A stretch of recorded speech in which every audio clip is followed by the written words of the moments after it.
Évoquons à présent ces retraités en grève de la faim depuis maintenant 7 jours. Ils sont installés sur une place de la commune des Avenières en Isère.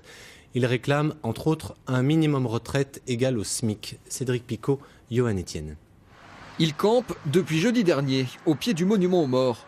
En 7 jours de grève de la faim, Albert a perdu 5 kilos, mais sa détermination reste intacte. Il est là pour dénoncer le trop faible montant de certaines retraites. La sienne s'élève à 794 € par mois. On ne peut plus vivre. On ne peut plus vivre avec les revenus comme on a. C'est impossible. Impossible de vivre. Et on n'est pas considéré. Alors c'est pour ça qu'on s'est mis en grève de la faim.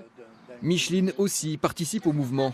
Avec l'Association française pour la défense des retraités miséreux, elle veut défendre les seniors les plus pauvres. En France, ils sont plus d'1,5 million à vivre avec moins de 960 € par mois. Moi, je fais pour tout le monde, pour le général, pour toute la France, parce qu'il n'y a pas qu'ici. C'est dans toute la France qu'il y a des miséreux. Moi, j'ai vu une dame, quand je travaillais à Lyon, une dame acheter des boîtes de canigou pour se nourrir. Vous trouvez ça logique? C'est ce qu'on demande, le SMIC. Un sentiment d'injustice partagé par les passants. Depuis la semaine dernière, les soutiens affluent sous la tente.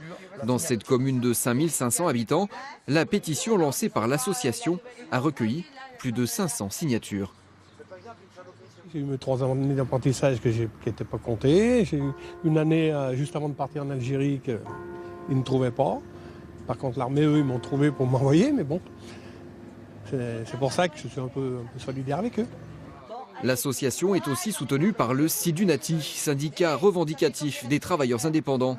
Elle demande la prise en compte des années d'apprentissage et de service militaire dans le calcul des retraites, mais aussi la possibilité de faire réviser le montant de ces droits. Elle voudrait surtout un revenu minimum équivalent au SMIC pour tous les retraités ayant travaillé en France. Fort de ces revendications, Micheline et Albert comptent poursuivre leur grève de la faim tant que leur santé le permettra.